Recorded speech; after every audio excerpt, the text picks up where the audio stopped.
Bonjour à tous, bienvenue, vous êtes avec Gizmat et Gizmat va calculer un taux d'accroissement d'une fonction g définie par g de x égale 3 sur x carré plus 1. Ce taux d'accroissement, je le calcule entre moins 2 et moins 2 plus h. Alors, j'ai déjà commencé les calculs pour gagner un peu de temps. G de moins 2, c'est 3 sur moins 2 au carré plus 1, c'est-à-dire 3 sur 4 plus 1, donc 3 cinquièmes. It's amazing! On calcule maintenant g de moins 2 plus h, c'est 3 sur moins 2 plus h au carré plus 1. Moins 2 plus h, c'est de la forme a plus b au carré, c'est-à-dire a carré, donc moins 2 au carré c'est 4, plus 2ab, 2 fois moins 2 fois h c'est moins 4h, plus b carré, c'est-à-dire h carré. Je rajoute plus 1, tout le monde est content, 4 plus 1, 5, moins 4h plus h2. Waouh! On y va. Bien, nous allons pouvoir calculer ce taux d'accroissement, mais avant, je vais faire une étape de calcul, parce que c'est un petit peu compliqué. G de moins 2 plus h, moins g de moins 2. Comme vous pouvez le constater, c'est égal à 3 sur 5 moins 4h plus h carré moins 3 sur 5. Je mets tout sous le même dénominateur. Je multiplie en haut et en bas par 5 pour ce terme-là. 5 moins 4h plus h carré, le tout fois 5. Et pour le reste, je multiplie par 5 moins 4h plus h2. Voilà, divisé par 5 facteur de 5 moins 4h plus h carré, comme vous pouvez le constater. La seule difficulté de l'exercice, c'est le calcul. Une fois que le calcul est effectué, le reste c'est facile. Et la deuxième difficulté, c'est de connaître la définition du nombre dérivé. Alors, on y va. J'ai pas précisé en début de vidéo, mais c'est du niveau première. Donc ça fait 15 moins tout ce bloc, 3 fois 5 moins 4h plus h carré, le tout divisé par évidemment ce dénominateur commun qui est 5 facteur de 5 moins 4h plus h carré. On va simplifier. Il faut de la place quand même pour ce calcul, hein.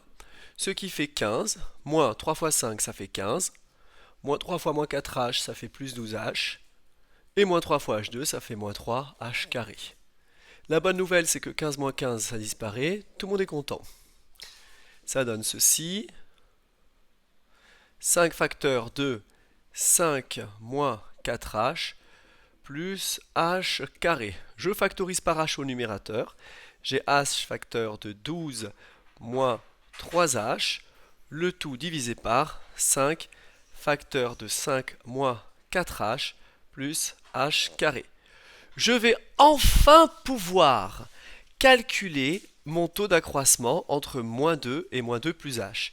Il se calcule comme étant égal à la différence que vous avez ici, g de moins 2 plus h moins g de moins 2 le tout sur h, ce qui revient à faire 1 sur h fois, parenthèse, g de moins 2 plus h moins g de moins 2. Je remonte pour les calculs, décidément, ce qui me donne, je me mets ici, 1 sur h fois, hop là, h facteur de 12 moins 3h sur 5 facteur de 5 moins 4h plus h carré. Je simplifie en diagonale les h puisque j'ai une multiplication en haut et une multiplication en bas par h et j'obtiens au final mon taux d'accroissement. Super mignon, comme vous. Ça me donne 12 moins 3h sur 5 facteur de 5 moins 4h plus h carré. Et la deuxième question qu'on posera à un élève de première spécialité maths, c'est en déduire le nombre dérivé de g en moins 2. Ok, le nombre dérivé. Alors rappelez-vous, c'est la limite lorsque h tend vers 0 du taux d'accroissement entre moins 2 plus h, entre moins 2 et moins 2 plus h. Et oui, c'est ça par définition le nombre dérivé. Et graphiquement, ça correspond à un coefficient directeur. Ce qui fait la limite de cette expression, 12 moins 3h sur 5 facteur de 5 moins 4h plus h carré lorsque h tend vers 0. Alors, le calcul d'une limite, c'est facile. En fait, il suffit de remplacer la valeur de h par 0. On obtient 0, 0, 5 fois 5, 25, 12 moins 0 sur 25, 12 sur 25. Et voilà. Vous savez ce que ça veut dire graphiquement? Ça veut dire que si vous tracez votre courbe, eh bien, en moins 2, alors 12 sur 25, ça fait à peu près 0,5. Eh bien, supposons alors que g de moins 2, ça valait un cinquième. On va dire qu'un cinquième, c'est ici. Regardez bien. Votre courbe, elle passe par ce point-là. Eh bien, si le nombre dérivé, donc g' de moins 2, égale 12 sur 25, qui est environ égal à, qui est égal à 0,48 en fait, pour être totalement précis, parce que ça fait 24 sur 50, donc 48 sur 100, eh bien ça veut dire que la pente de la tangente à votre courbe en ce point-là, c'est 0,48, c'est-à-dire à peu près 1,5. Donc si j'avance de 1, je monte de 1,5, un tout petit peu. Donc ça veut dire que votre courbe, elle va avoir une tangente ici, comme ceci. Donc peut-être que G va faire ça, vous voyez? C'est à ça que ça sert le nombre dérivé. Ça sert juste à déterminer l'allure de votre courbe du point de vue local, localisé en un point, et après du point de vue global, la notion de dérivation, de dérivée, c'est pour connaître le sens de variation d'une fonction. Quand une dérivée est toujours positive sur un intervalle, ça veut dire que toutes les pentes sont positives. Donc ça veut dire que la courbe va être croissante, parce que si les pentes de toutes les tangentes sont positives, alors votre fonction est croissante.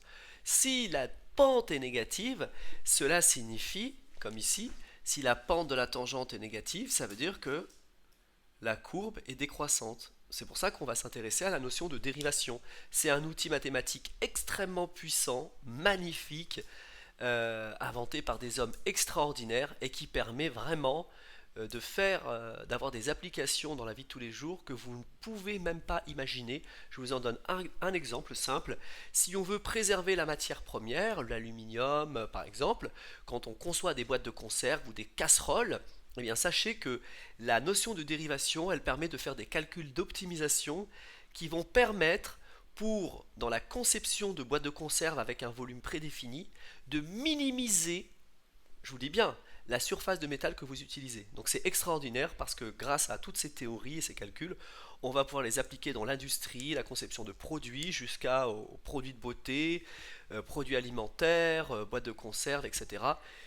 Ustensiles de cuisine, pour minimiser les dépenses des matières premières. Donc c'est super écolo, c'est éco-responsable, c'est super intéressant. A très bientôt, c'était Gizmat.